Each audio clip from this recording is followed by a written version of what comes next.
Now, before anyone says anything, yes, I'm counting this. Not any screw it, let's just review the uncertain because I have a lot to say kind of fashion, but because I actually believe the game fits the criteria. Despite the now almost entirely redundant title, this series looks at adventure games, made in either the style or the spirit of the old pointy clicks, and having third-person movement controls doesn't automatically invalidate that. You talk to characters, you solve puzzles, you experience a story, you go on an adventure. That's my criteria. If this means that Martian Gothic Unification qualifies as an adventure game with combat rather than a Resident Evil clone, then so be it.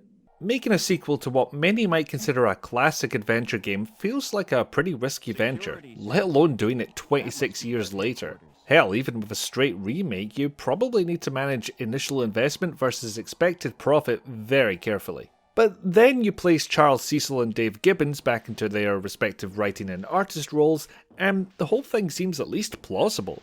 If anyone could possibly make a worthy follow-up, two of the creative leads on the original game makes perfect sense. It's even been made by Revolution Software, the same company who made Beneath a Steel Sky back in the long ago times.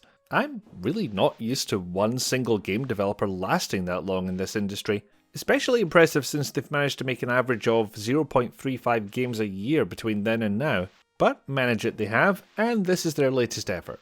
I do question the decision to give it the exact same initials as the original, but that means I just have to refer to them respectively as Beneath Ass and Beyond Ass for the purposes of differentiating between the two. Or because I still find the word ass amusing despite being over 3 decades old. I'm allowed to own property. Anyway, Beyond the Steel Sky is available on Apple Arcade and on Steam for Windows and Linux.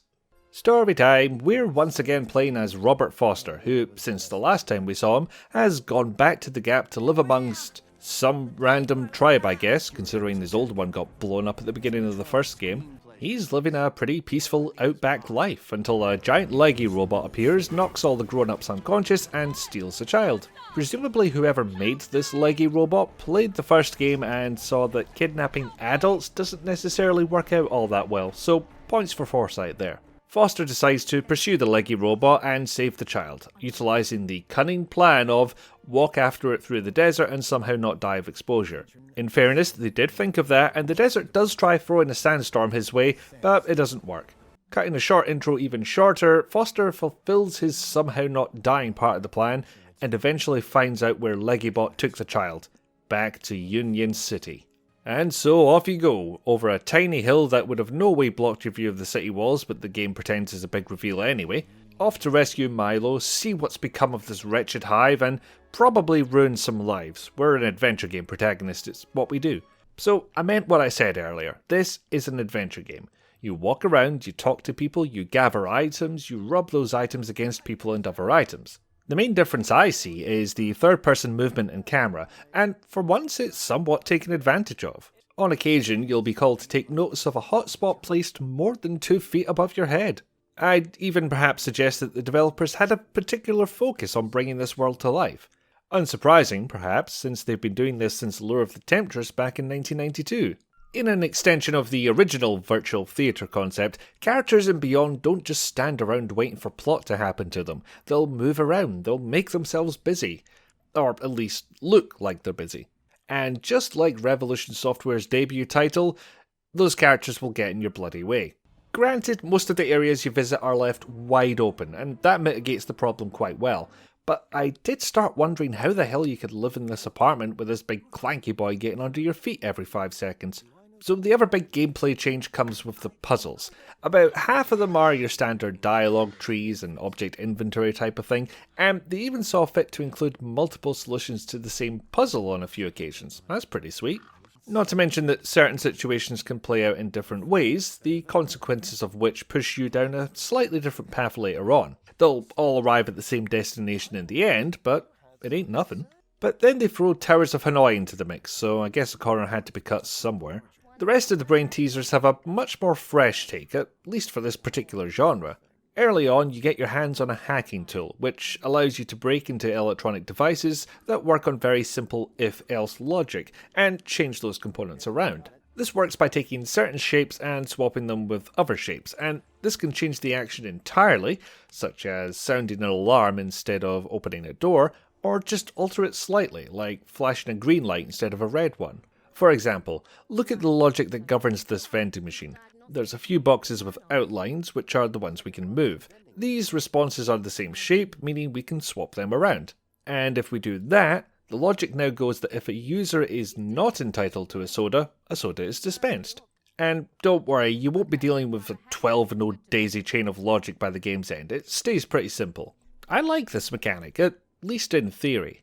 As a different way of doing puzzles, it works fine, and they managed to find enough variations to stop it outstaying its welcome over the duration without making it overly complicated.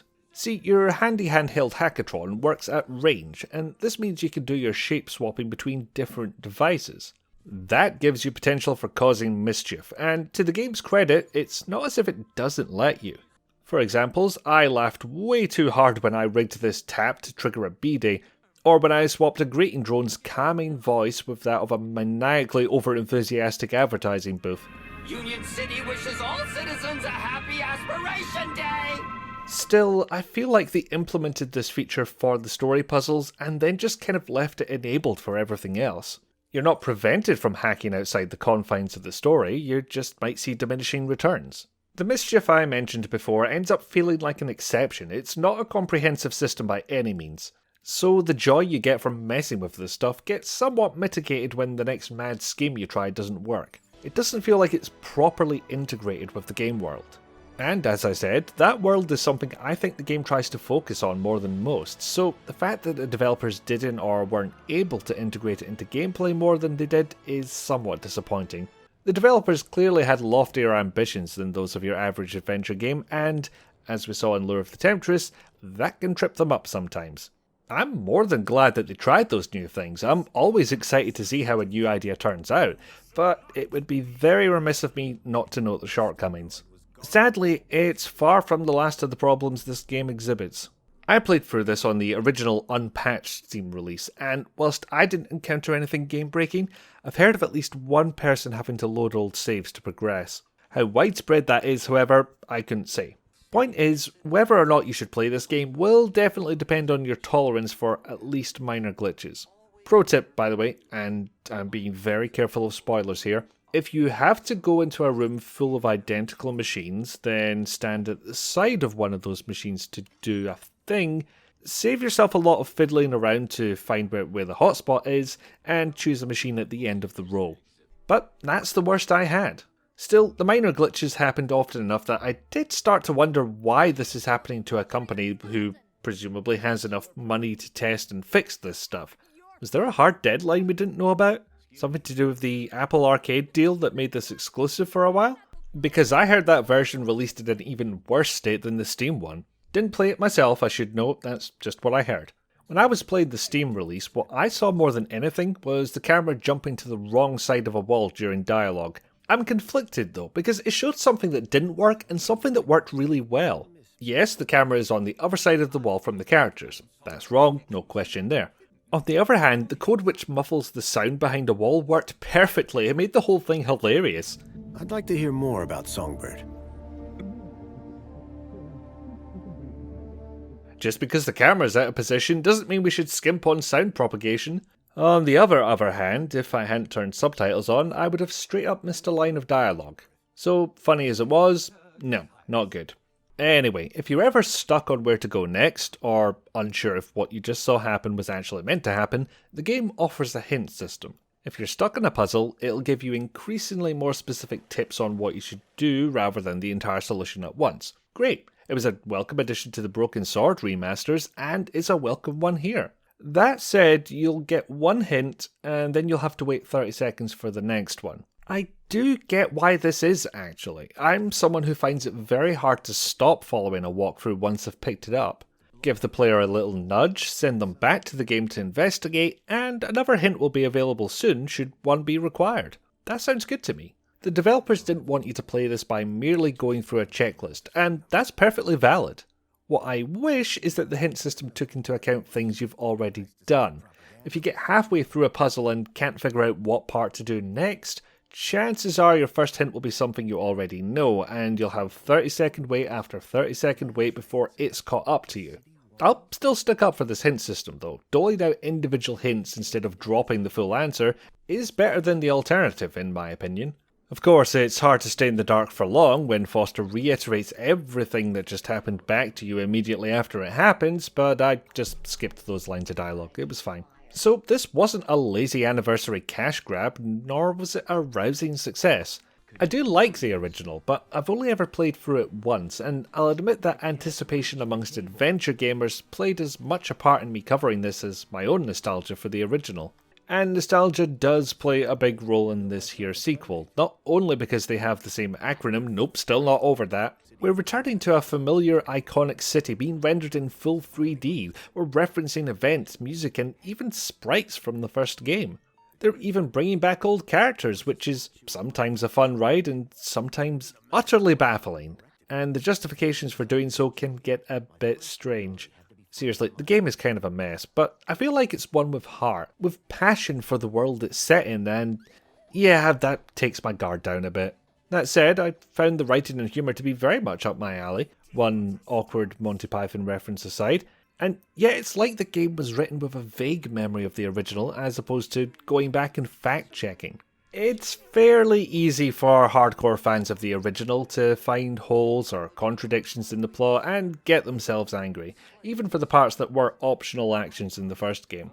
See, that's the problem here. Pretty much everything good I want to say will come with a caveat. It's flawed but interesting. Nostalgia might get you past the rough parts, but too much will have you asking questions. If you're listening to this and questioning whether or not you need to buy the game, I say wait for a sale. You don't need to play it right now. I do think it's worth playing at some point for either the nostalgia factor, the environments, or the new takes it has on classic genre conventions, but it's not so groundbreakingly pant-crappingly fantastic that you need to go get it as soon as possible. But play it at some point. Perhaps after a few more patches have come out. Hey, me again. Thanks for watching to the end. If you like what I'm doing here, there's the like button and the subscribe button for finding out when I'm doing more of these. There's also the dislike button in that general vicinity, up to you. And if you really like what I'm doing here and can afford it, I do have a Patreon which is linked in the description below. So anyway, thanks again, and I shall see you again soon.